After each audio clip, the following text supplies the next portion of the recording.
yang kali ini akan membawakan film beradrenalin berjudul Wrecker yang dirilis pada tahun 2022. Saya jamin film ini belum ada di channel lain. Film ini menceritakan tentang seorang kuli bangunan yang kehilangan istri tercintanya. Dia bekerja keras agar mendapatkan tubuh yang kekar dan bisa mencari dan sekaligus membunuh penculik istrinya tersebut. Dia juga bekerja sama dengan seorang polisi untuk mengejar penculik istrinya itu yang kemungkinan merupakan organisasi kartel paling rahasia di kotanya. So, tanpa berlama-lama lagi, siapkan mata, telinga, dan anu-anuan kalian semua. Mari kita nobar dan inilah Penghancur.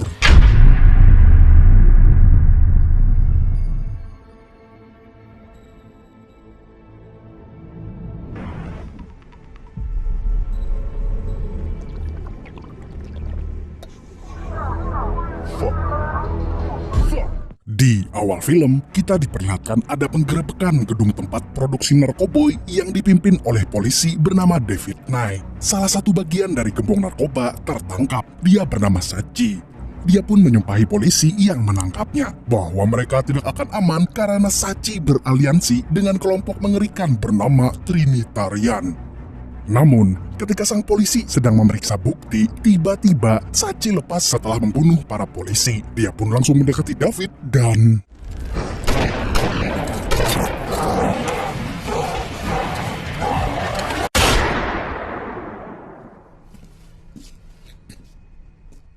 Masih heran kepada Sachi yang bertingkah seperti zombie, tiba-tiba polisi mendapati bahwa gedung itu telah dipasang bom waktu. Mereka pun berlarian, tapi...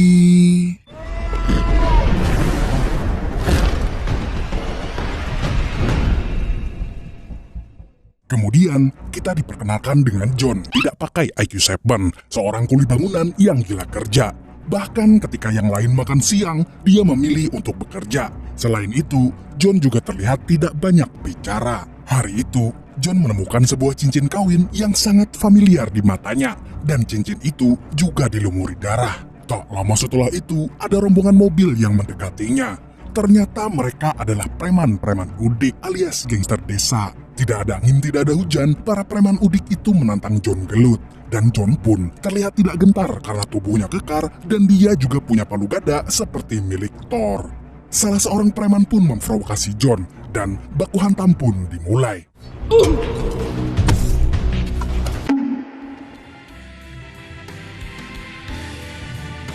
Yoshi, minna yaro!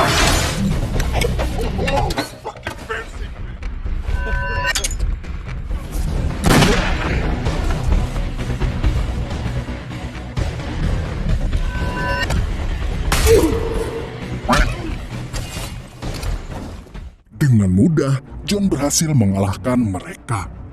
Di tempat lain, David dimarahi oleh Komandan Parto karena gagal menangkap gembong narkoba. David pun hanya manggut-manggut.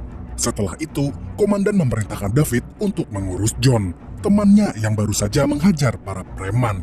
Komandan tidak suka orang yang main hakim sendiri. David pun membela John yang hidupnya sangat melongso itu. David pun langsung membebaskan John yang sempat ditahan oleh polisi itu. Ketika barang-barang pribadi John dikembalikan, David tidak sengaja melihat kotak cincin yang memiliki logo mirip gembong narkoba yang sangat ingin dia tangkap. David mencoba meminta kotak tersebut. Meskipun awalnya ditolak, akhirnya John memberikannya begitu saja. Setelah itu, David dan John membahas kasus yang menimpa istri John. John sudah tidak percaya kepada polisi yang tidak becus mengurus masalah ini. John mengatakan bahwa dia akan bertindak sendiri. Sementara itu, di laboratorium forensik, David menemui pacarnya sekaligus ahli forensik kepolisian. Selain uwu-uwuan, mereka juga mengerjakan kasus pengaboman gedung narkoba itu. David merasa kalau Trinitarian memang benar-benar ada pihak ketiga yang menonton semua gerak-gerik polisi. Singkat cerita, malam pun tiba. John menggalau sendirian di rumah, sambil mengenang masa-masa bahagia bersama sang istri yang kini entah berada di mana. Walaupun bertubuh seperti singa, hatinya John tetaplah Hello Kitty, mudah rapuh dan terindikasi sad boy. Perjuangan dia harga. Di tempat lain, ada seorang pendeta sesat bernama Cecep Ronda. Dia juga terlihat mengkonsumsi narkoboy milik Trinitarian. Setelah itu, dia langsung menggila. Dia juga telah menyekap seorang jablay Rusia untuk dicelap-celup, tapi... John tiba-tiba muncul di rumah Cecep Ronda untuk menyelamatkan Jablay Rusia itu. Selain nguli, John juga seorang vigilante seperti Batman. Dia menghukum orang-orang jahat dengan brutal.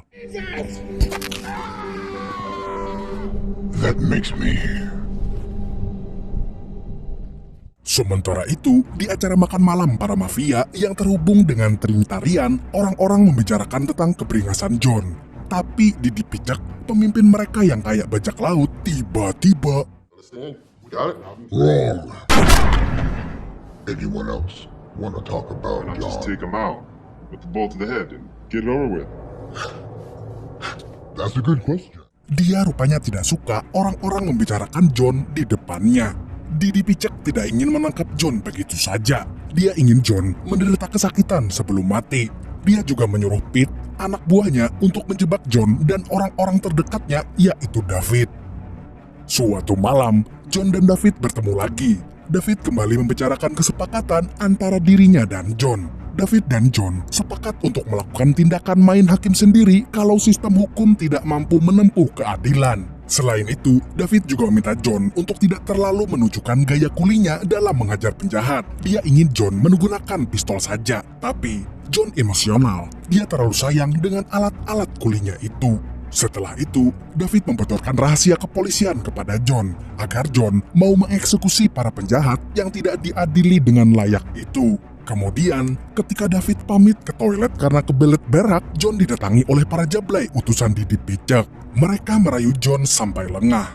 Lalu seorang pembunuh bayaran wanita muncul untuk Ready for your next test, John? Go.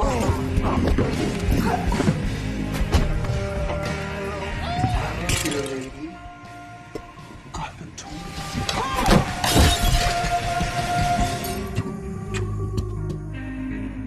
John hampir pingsan setelah bijinya diremas dan kepalanya kejedot tiang besi. Tapi John terlalu kuat. Dia bangkit lagi dan menghajar para jablay itu tanpa ampun. No thanks.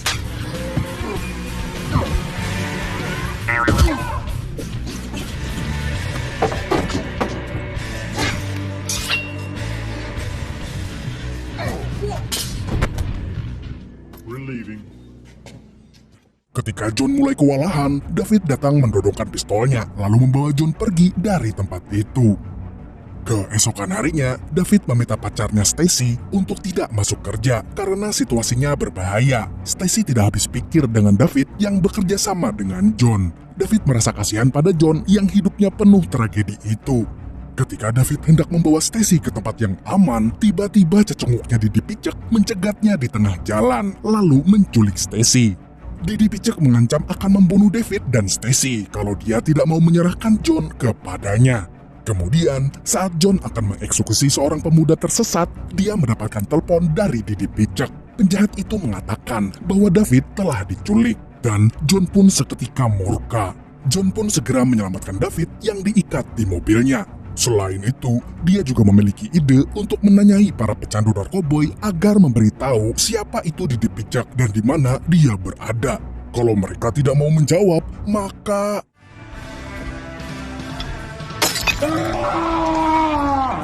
selain menghajar para pecandu kismin, John juga menghajar pecandu narkoboy yang kaya raya yang kemungkinan memiliki koneksi lebih dekat dengan Didi Picek.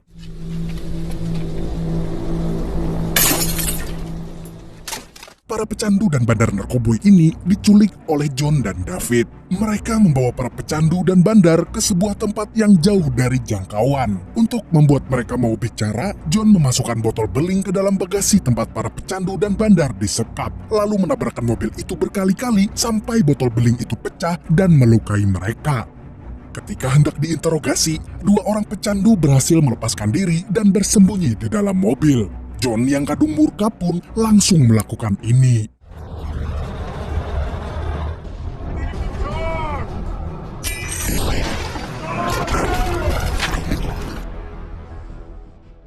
Walaupun David membujuknya, John tetap membunuh dua pecandu itu. Tersisalah satu bandar narkoboy yang akhirnya memberitahu tempat untuk bertemu dengan si Didi Picek. Malamnya, John dan David pergi ke markas Trinitarian di mana Didi Picek dan cecunguknya berada. Tapi sebelum itu, John dan David berdebat perkara senjata. John tetap tidak mau menggunakan pistol, dia punya alatnya sendiri.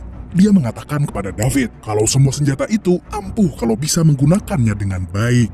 Di sisi lain, Didi Picek tidak menyangka kalau John dan David akan datang secepat itu. Sementara itu, John berjalan petatang petenteng mendekati penjaga gedung dengan santainya.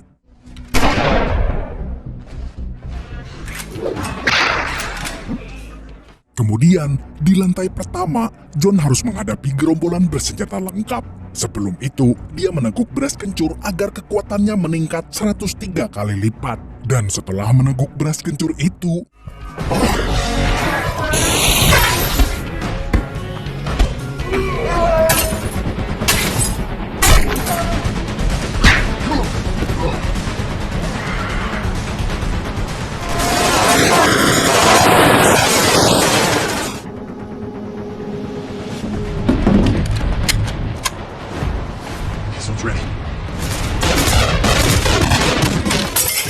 meskipun hanya berdua dan cukup kesulitan, John dan David masih bisa mengontrol pertarungan.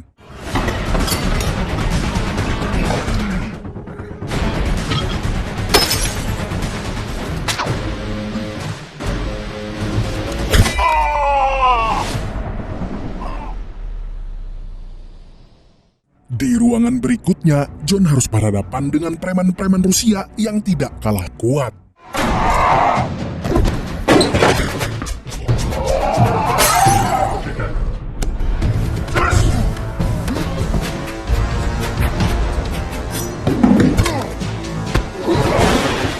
Karena mulai bosan dengan pertarungan John melawan cecunguknya, Didi Picek pun menyuruh pembunuh andalannya, yaitu Kokom, untuk mengalahkan John. Ketika John dan David masih sibuk melawan preman Rusia, tiba-tiba Kokom datang cuma pakai handuk. Minimal pakai baju bulu gitu loh, Mbak Kokom. Kokom pun membuka handuknya, berusaha membuat batang kenyal milik John berdiri. Hal itu dia gunakan untuk mendistraksi John, lalu... Ketika sedang pingsan, John terbayang-bayang sosok istrinya yang menghilang itu. Tak lama dia sadar, John dan David dikerangkeng layaknya anjing di sebuah tempat semacam pemotongan daging. Di sana juga ada Stacy yang dikurung di kandang anjing. Kemudian datang seorang algojo bernama Samidi yang siap menguliti mereka. Tapi... When you die, which you will,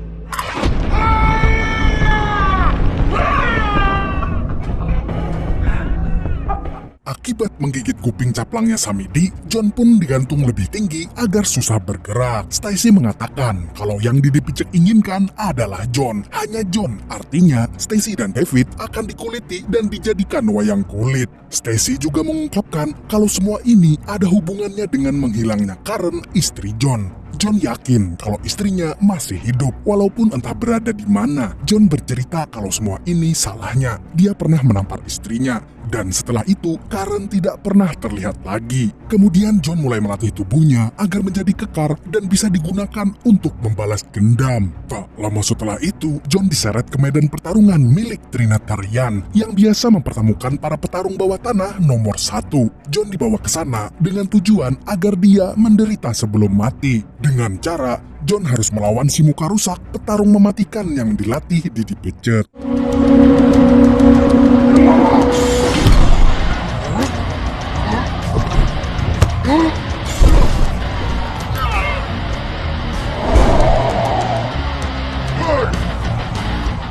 Alhasil, John pun kewalahan menghadapi si muka rusak yang tenaganya macam babi hutan itu. Ketika John terjatuh, dia tiba-tiba melihat bayangan istrinya, memintanya untuk bangkit lagi. Di sisi lain, si muka rusak memberinya senjata. Pertarungan pun dilanjutkan.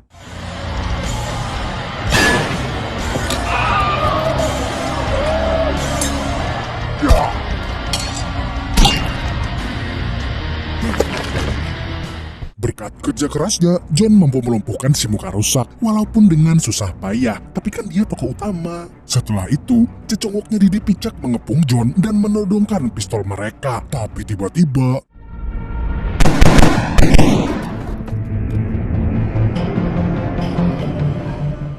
Tak disangka-sangka, si muka rusak tiba-tiba menyerang John lagi. Tapi untungnya, John bisa mengatasinya dengan baik. Dia melemparnya ke para zombie yang menjadi brutal gara-gara mengkonsumsi narkoboy keluaran terbaru Trinitarian. Akhirnya si muka rusak berubah menjadi potongan daging. Setelah itu, John dan David harus melawan sisa cecunguk Didi Picek yang ada di tempat itu. Give him hell, John.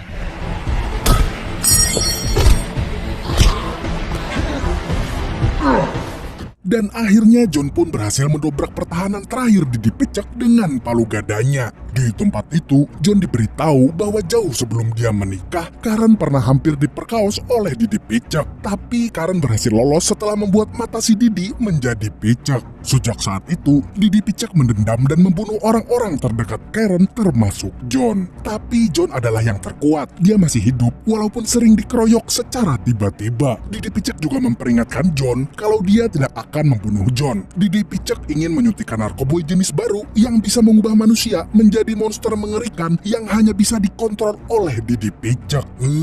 Mengerikan. Di sisi lain, David masih menghabisi para cenguk Trinitarian. Dengan adanya pistol, David bisa mengalahkan mereka dengan mudah karena tembakannya sangat jitu. Fuck you, you got the gun! I will shoot you! I've got the bullets!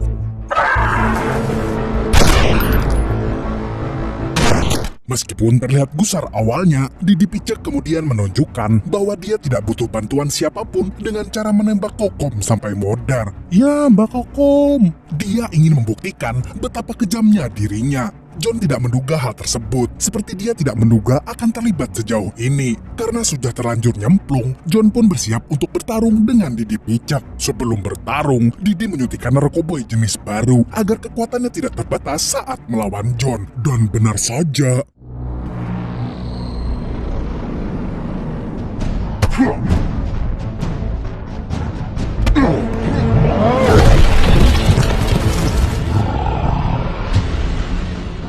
mereka pun main kucing-kucingan karena Didi Picek terlalu kuat setelah mengkonsumsi narkoboy.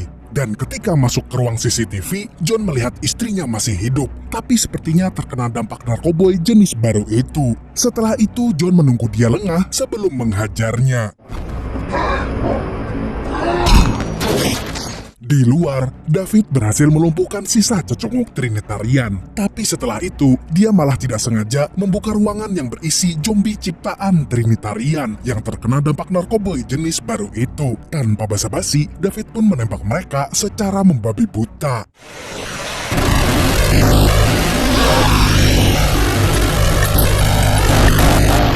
Sementara itu, John yang sudah berhasil menghabisi Didi Picek langsung menuju sel di mana istrinya berada. Di sana, dia mendapati istrinya sedang mengunyah tangannya sendiri. John pun merasa sedih karena istrinya tidak mungkin bisa sembuh lagi kalau sudah begitu. Tak hanya itu, dia juga terjebak di antara para zombie. John pun berusaha kabur dari situ, tapi ternyata dia dihadang oleh Didi Picek yang ternyata belum modar.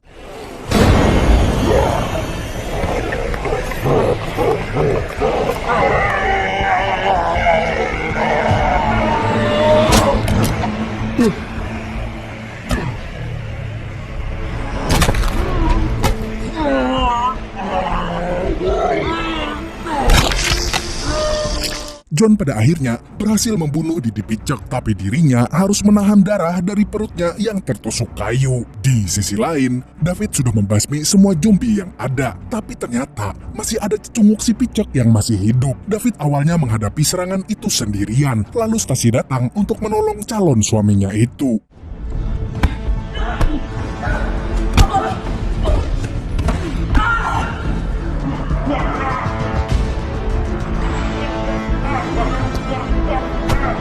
You go to hell! Setelah membumi hanguskan semua penjahat, John, David, dan Stacy bersatu lagi. Mereka langsung masuk ke dalam mobil untuk kabur. Tapi sebelum itu, John melempar tangki yang mudah meledak ke dalam gedung itu dan...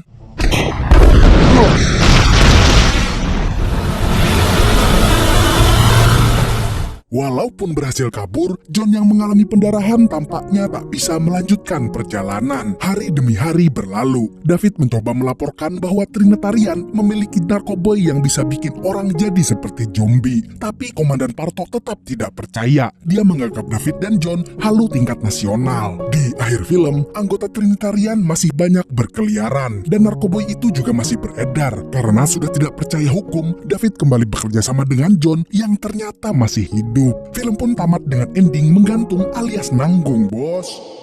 Film ini mengejarkan kita kalau bikin film itu nggak harus pakai logika, yang penting jadi. Film ini berhasil bikin narkoboy yang bisa mengubah manusia jadi zombie. Jadi zombie loh ya. Itu membuktikan kalau penulisnya tidak peduli dengan logika, yang penting gas. Hidup juga harus begitu, jangan banyak cincong, yang penting action. Iya nggak Sobat Nobar? Tapi kan di Philadelphia ada narkoba yang bikin orang kayak zombie. Coba deh cek.